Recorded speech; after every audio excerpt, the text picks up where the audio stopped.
नमस्कार दोस्तों, मैं हूं रमेश नीनामा और आज हम पहुंचे हैं भारत आदिवासी पार्टी से जो चुनाव लड़ रहे हैं प्रतापगढ़ विधानसभा क्षेत्र से मांगीलाल नीनामा उर्फ मांगू दादा। इनसे आज चुनाव की लेकर चर्चा करते हैं। सबसे पहला सवाल मेरा ये है आपसे कि सिलेक्शन प्रणाली क्या होती है और आपके चुनाव के मुद्दे क्या क्या रहेंगे। सबसे पहले तो न्यूज़ प्रतापगढ़ चैनल को खूब खूब जोहार, धन्यवाद आपको। आज आप मुझसे मुलाकात की, मुझे ऐसा इंटरव्यू के लिए मौका दिया। सिलेक्शन प्रणाली का ये है कि हमने पूरे क्षेत्र के अंदर संवैधानिक जन जागरण किया। संवैधानिक जन जागरण में लोगों के बीच में बहुत सारी समस्याएं सामने आई, तो बहुत सारी समस्याएं सामने आई तो उसमें हमने बहुत सारा सब कुछ पाया कि वास्तव में इस समस्याओं की मूल जड़ क्या है। तो हमने ये देखा कि जो वोट देते हैं उन लोगों की जो पसंद होती है, उस पसंदीदा उम्मीदवार को कभी भी टिकट नहीं मिलता है। और टिकट के बारे में जब हमने पता किया कि ये टिकट मिलता कैसे है, तो ये टिकट पूंजीपति लोग करो चाहे कोई भी करो, लेकिन बैठ करके या तो जयपुर में तय किया जाता है या कभी दिल्ली में तय किया जाता है, जो आम जन के लोगों के प्रतिनिधित्व के बारे में पता ही नहीं चलता और ऊपर से टिकट लेकर के आ जाते हैं। तो हमने सोचा क्यों ना एक ऐसा काम किया जाए कि जो जनता के दिलों में दर्द है, उस दर्द के लिए लड़ कौन रहा है, कौन लड़ सकता है, ये परखने का काम जनता खुद करे। और उसके बाद में जनता ही अगर किसी उम्मीदवार को तय करके उसे मैदान में उतारे तो कितना बढ़िया रहेगा। और यही पुणे पैक्ट में हुआ भी। इलेक्शन का पावर आम जन से छीन लिया गया और इलेक्शन का पावर दिया गया। तो हमने कुछ नहीं किया, केवल उस धरातल पर जो लोगों की समस्या थी उस समस्या के बारे में पता किया और पता करने के बाद में एक सिलेक्शन पद्धति बनाई। उस सिलेक्शन पद्धति में ये रखा कि जो भी बुद्धिजीवी वर्ग है वो अपने अपने हिसाब से एक प्रतिनिधित्व बनाए और प्रतिनिधि फिर बैठ करके तय करे कि हमारा आगामी उम्मीदवार कौन होगा, उसको उम्मीदवार बना करके हम वोटिंग करवाएं। ये है सिलेक्शन प्रणाली। अच्छा, पूरी भारत आदिवासी पार्टी के सभी उम्मीदवार ऐसे ही सिलेक्शन किए जाएंगे? सभी के सभी, यहाँ तक कि भारत आदिवासी पार्टी के जो सामाजिक विंग बन रही उनके अंदर भी ऐसे ही सिलेक्शन किया जाता है हमारा। अच्छा, हाँ, तो वो एक आम जन में लोगों के बीच में एक अच्छा समझदारी आ गई नहीं आ रही है, तो बहुत अच्छा काम है। उसके बाद में और तो और हमने एक चीज और रखी है कि सिलेक्शन करके आदमी का अगर उम्मीदवार बनाया है तो वो जीत जाने के बाद में जो बजट आता है, तो उस बजट को खर्च करने के लिए होता क्या है, आम जन से पूछा ही नहीं जाता है। बेचारे आम जन को जरूरत है, पानी की जरूरत होती है, और ये लोग क्या करते हैं, वहां जबरदस्ती बाथरूम बना देते हैं। स्कूल की जरूरत होती है तो बाथरूम बना देते हैं। अभी कुछ सालों पहले हमने देखा हर स्कूल के आगे एक बड़ा बड़ा टंका बना हुआ है। उस बड़े बड़े टंके के योजना के बारे में ये चीज थी कि जैसे किसी भी स्कूल का छत है, किसी हॉस्पिटल का छत है, वहां से पानी निकलेगा, पानी निकल कर उस टैंक में इकट्ठा होगा और वो पानी पीने के काम में लिया जाएगा ऐसा। लेकिन प्रतापगढ़ जिले के हर जगह हमने देखा उस टैंक का कोई कहीं से कहीं तक उपयोग ही नहीं था और ऊपर लिखा हुआ था 50 लाख रुपए। तो आम जन का जो पैसा है उस पैसे को कहीं ना कहीं मिस यूज हुआ। तो हम ये कोशिश करेंगे कि भाई वहां से जो भी हमारा आर्टिकल 275 के तहत शेड्यूल एरिया के अंदर जो बजट बनता है, उस बजट को खर्च करने के लिए आम जन को, जैसे सिलेक्शन पद्धति बैठती ऐसे कैसे आम जन बैठेगा और आम जन में अधिकतम सहमति, आम राय जिसको कहते हैं अधिकतम सहमति, जैसे 100 लोगों में से 60 लोग जिधर सहमत हो गए, 40 लोग उधर झुकेंगे, बाकी असहमत 40 लोग हैं वो भी 60 लोगों की तरफ झुकेंगे। ये आम राय है और इसके तहत हमारा आगामी बजट खर्च होगा, ये भी हमने किया है। दूसरा सवाल मेरा यह है कि आपको सभी वर्ग ने चुना है या फिर केवल आदिवासी ने? देखो, हमने हमारी जो व्यवस्था है संवैधानिक जन जागरण के तहत हमने खुली सूचना दी थी। व्हाट्सएप और मैसेज के जरिए हमारी खुली सूचना थी। उस खुली सूचना में जो साथी वहां उपलब्ध हुए उन सभी साथियों ने वहां पर वोटिंग की। अच्छा, और वोटिंग के माध्यम से वहां हुआ है। तो लगभग मतलब रहे, ओबीसी के भी रहे, अपने एससी के भी रहे हैं, बाकी रहा है, सबका सामूहिक अपन कह सकते हैं कि हाँ हुआ है। जितना हमको रिस्पॉन्स, जितना हमारे मन में था कि नहीं सभी वर्ग कम से कम हमारे मैसेज पर आएंगे तो सही, लेकिन ऐसा हुआ नहीं। चुनाव को लेकर आपके क्या क्या मुद्दे रहेंगे?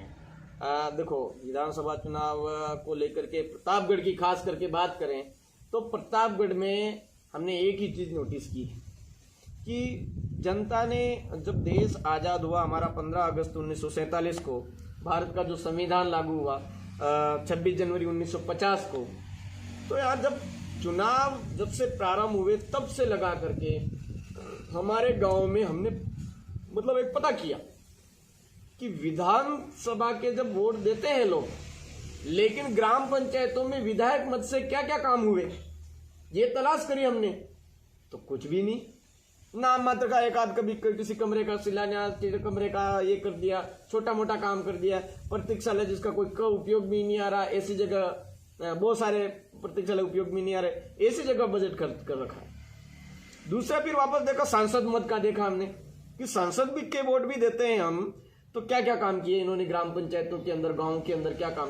तो बहुत सारे ऐसे गाँव, 80% गाँव ऐसे हैं जहाँ पे आज दिन तक, देश आजाद हुआ तब से चुनाव हो रहे हैं लेकिन एक भी काम नहीं हुआ आज दिन तक।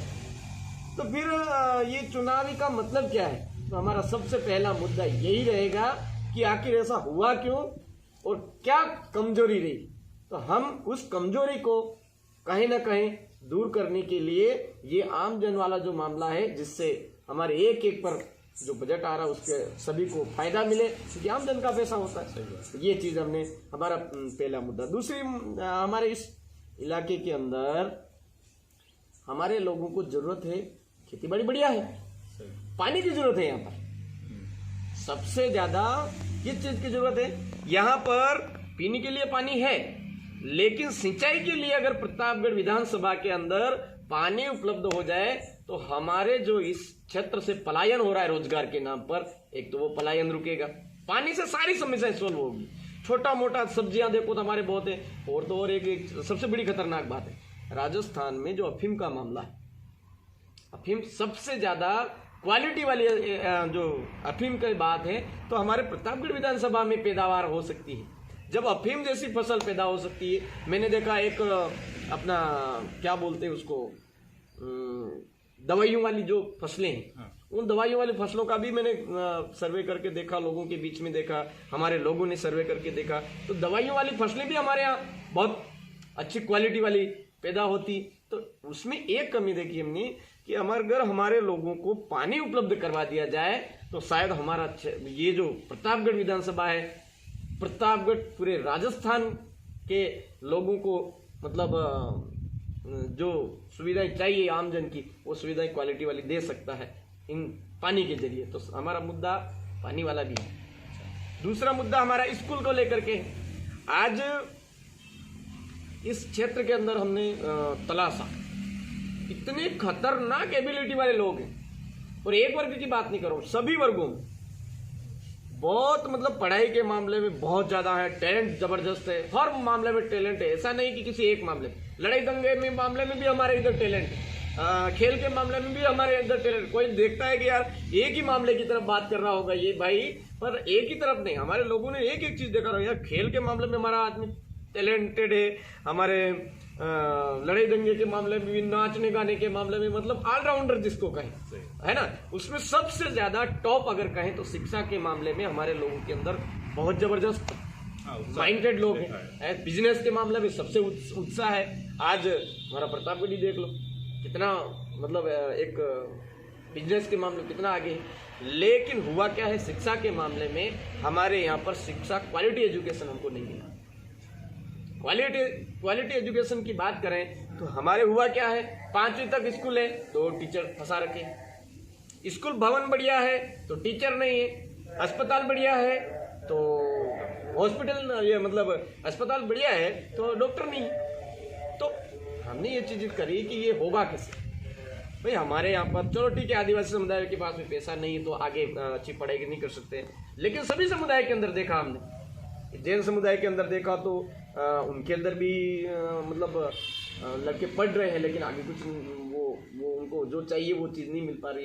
तो क्वालिटी एजुकेशन की हमारे इस प्रतापगढ़ विधानसभा के अंदर बहुत ही सख्त ज़्यादा ज़रूरत है। अगर क्वालिटी एजुकेशन होगा तो हमारे लोग बिजनेस में भी अच्छे जाएंगे, हमारे लोग खेती के मामले में भी अच्छे हो जाएंगे। और जितने भी डिपार्टमेंट है, पुलिस डिपार्टमेंट हो चाहे हमारा और अन्य डिपार्टमेंट, उन सभी डिपार्टमेंटों में हमारे लोग मजबूती से आगे बढ़ेंगे। उसकी मूल जड़ है मतलब जो प्राइमरी एजुकेशन। ऊपर जाके तो मामला संभाल लेते हैं, लेकिन जो प्राइमरी एजुकेशन है वो हमारा व्यवस्थित नहीं मिल पा रहा है। तो हमारा तीसरा मुद्दा रहेगा कि प्राइमरी एजुकेशन जो है उस एजुकेशन सिस्टम को क्वालिटी एजुकेशन में बदलें। पिछली सरकार की नाकामियों को आप किस तरह देखते हैं? शिक्षा, स्वास्थ्य, तकनीक शिक्षा पर आपका क्या कहना है? देखो, पिछली सरकार मतलब शायद केंद्र की सरकार कहें या राज्य की सरकार, हाँ, है ना, दोनों के बारे में खास करके हम राज्य की सरकार की बात करें तो राज्य सरकार देखो एजुकेशन की बात करें तो क्या किया इन्होंने? क्या किया? ड्रेस बदली, स्कूलों में ड्रेस बदली। क्या ड्रेस बदलने से हमारा एजुकेशन मजबूत हो जाएगा? तो पहले जो ड्रेस चल रही थी उसी ड्रेस को चलने देते है? ड्रेस बदलना मतलब क्या? पूंजीपतियों को फायदा देना। सही बात है। आज कितनी ड्रेस हैं, यूनिफॉर्म हमारे गांव में एक एक ड्रेस से 3-3 क्लासेस तक निकाल देते हैं हमारे। तो उससे हमारे आम जन के जेब खाली हुए, वो पूंजीपतियों के जेब भरे गए। रही बात शिक्षा के क्षेत्र में और कोई बातें करें तो वो भी नाकाम सिद्ध हुई।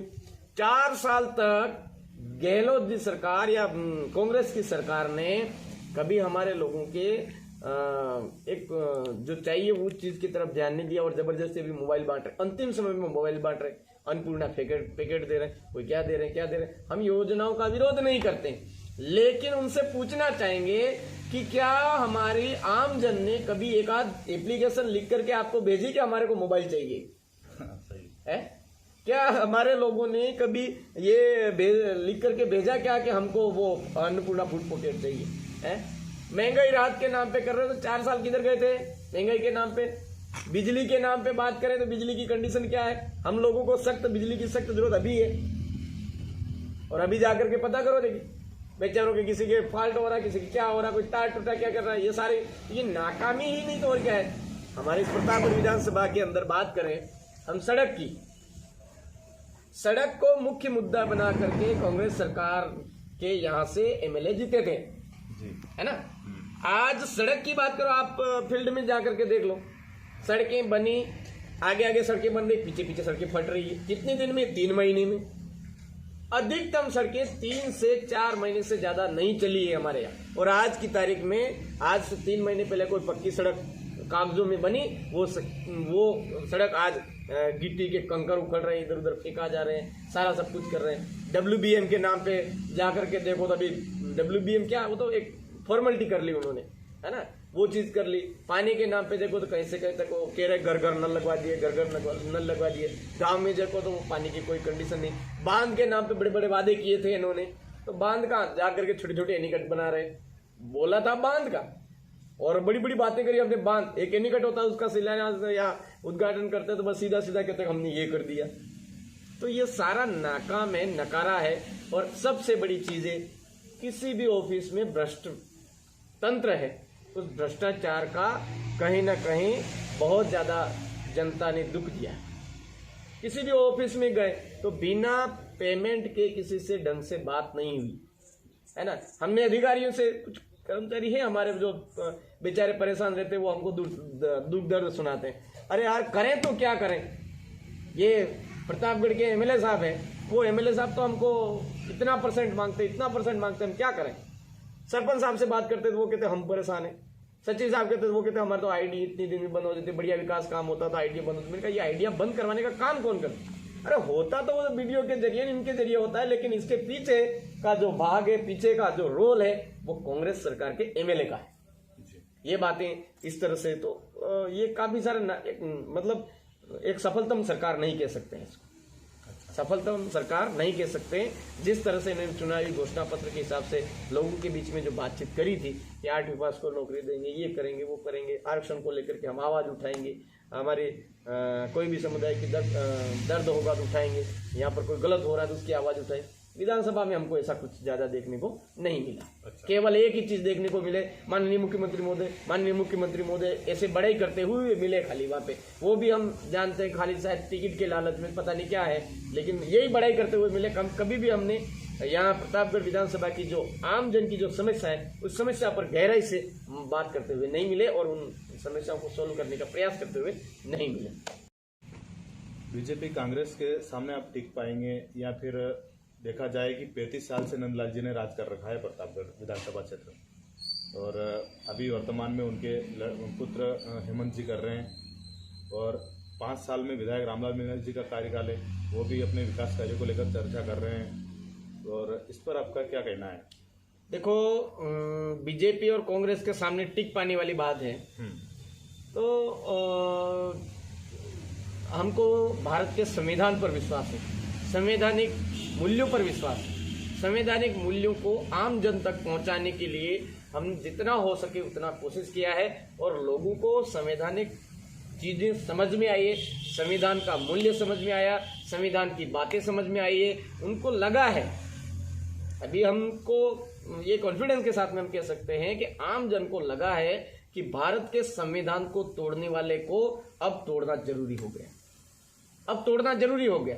केंद्र की सरकार लगातार भारत के संविधान को तोड़ मरोड़ करने में लगी हुई है, इसके अलावा कुछ नहीं। उसके अंदर पूंजीपति लोग जो हैं, जो इस देश को लूटना चाहते हैं, इस देश को बर्बाद करना चाहते हैं, वो लोग घुसे पड़े हैं और वो बात हमने आम जन को पहुंचाई। ठीक, अब विपक्ष में कांग्रेस सरकार है तो कांग्रेस सरकार भी कहीं ना कहीं मौन समर्थन देती हमको दिखी है ना, पूंजीपति लोगों की तरफ झुकाव उनका देखा है, तो वो बात भी हमने आम जन को पहुंचाई। इसका ताजा उदाहरण दे देते हैं कि यूसीसी, कभी वन संरक्षण अधिनियम, कभी एसटी/एससी का विरोध, इनका कहीं ना कहीं एक वो चलता है। और सबसे बड़ी चीज एक देखी हमने कि राम मंदिर का जब मुद्दा उठा बीजेपी की तरफ से, तो राम मंदिर में सबसे ज्यादा एसटी/एससी ओबीसी की तरफ से समर्थन मिला था, राम मंदिर बनना चाहिए। पूरे जोश खरोश के साथ में एसटी/एससी ओबीसी के साथ में सभी लोगों को ऐसा लगा कि नहीं, हमारा राम मंदिर बनना चाहिए, विरासत है हमारी, है ना, हमारा इतिहास है, ये चीज सबके मन में थी और सबने उस आवाज को उठाया।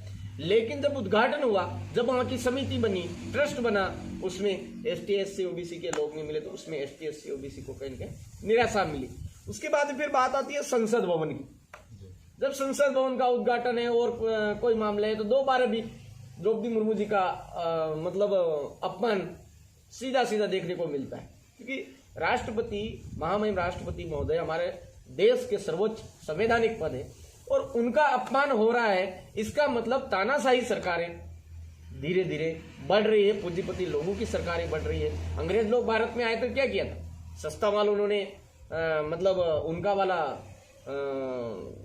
था उसको महंगा और हमारा वाला सस्ता खरीदा, और ऐसे कर करके पूरे देश पे उन्होंने अधिकार कर लिया था, पूरे देश पर उनका साम्राज्य स्थापित कर लिया था, उनका राज स्थापित कर लिया था। लेकिन आदिवासियों को जैसे ही वो चीज समझ में आई तो उनको यहाँ से रवाना करने के लिए मुहिम छेड़ दी, गुलगुलान किया, आह्वान किया, उसके बाद में उनको भागना पड़ा। तो वैसा कि वैसा हमको अभी ये चीज लग गई, संविधान को पढ़ने से, संविधान को जानकारी प्राप्त करने से हमको ये चीजें समझ में आई, और जैसे ही समझ में आया तो हमने भी एक गुलगुलान कर दिया कि अब कांग्रेस और बीजेपी तानाशाही शासन का एक नाम हो गया है और ये तानाशाही जो शासन है इसको हम जरूर उखाड़ करके फेंकेंगे। इसके लिए आम जनों में हमने जन जागरण किया और आज ऐसा माहौल बन चुका है कि हम जरूर बीजेपी कांग्रेस को धूल चटा सकेंगे। दूसरी बात अभी आपने पूछी थी कि नंदलाल जी का कार्यकाल और रामलाल जी का कार्यकाल। जी देखो, नंदलाल जी काफी दिग्गज राजनेता रहे हैं, हम उनके बारे में कमेंट नहीं, ज्यादा इतना कमेंट नहीं करना चाहेंगे, क्योंकि कहीं ना कहीं उनका काफी अच्छी सोच थी, किसी वर्ग विशेष को वो करना कि वो करना, ऐसा नहीं। उन्होंने एक चीज देखी कि जितना मुझसे हो सके उतना ज्यादा कर पाऊंगा, लेकिन उनको भी कहीं ना कहीं हमको ये जो बीजेपी व्यवस्था है, उस बीजेपी व्यवस्था ने उनको दबाया। उनके मन में जो बातें थी वो बातें वो शायद बीजेपी के दबाव की वजह से या कोई ऐसा उनका कंट्रोलर बन करके रहा, इस वजह से वो नहीं कर पाए। ऐसा हमको अब लगता है कि हाँ यार, उस समय में उनकी भी कोई मजबूरी रही होगी। बात आती है हेमंत भैया की, तो हेमंत भैया का भी जैसे ही टिकट फाइनल होता है उसके बाद में देखेंगे क्या है क्या नहीं, उनकी क्या कमियां रही क्या नहीं है, वो सारा हम उस समय में बात करेंगे उनसे। रामलाल जी की बात है, अभी उनका भी टिकट फाइनल नहीं हुआ है, लेकिन उनका जो शासनकाल है वो तो आमजन को हाल पहले से पता है। तो हम रामलाल जी के बारे में जैसे ही उनका टिकट फाइनल होता है उसके बाद में हम बात करेंगे उससे। बाकी फिलहाल तो हम एक ही चीज है कि कांग्रेस और बीजेपी की जो व्यवस्था है वो देश को बर्बाद करने के लिए काम कर रही है। हम देश को बर्बाद होते नहीं देखना चाहते हैं, हमारे पर्यावरण को बर्बाद होते नहीं देखना चाहते हैं। हमारा पर्यावरण रहेगा तो मानव जीवन बचेगा, और इस मानव जीवन में जितने भी समुदाय है सबको बचाना जरूरी हो चुका है। ये आदिवासियों की मूल जिम्मेदारी है, आदिवासियत की जिम्मेदारी, इसको हमने समझा और आज उठ खड़े हुए। मांगू दादा, अगर आप विधानसभा चुनाव जीत जाते हैं तो आपके क्षेत्र में क्या क्या विकास करवाओगे? देखो, विकास की जब बात करें तो पूरा दिमाग में एक पूरा हमने पूरा वो एक मैप कहें कि आज 77 साल से हमारे इस विधानसभा के अंदर किन किन बातों की सख्त जरूरत है।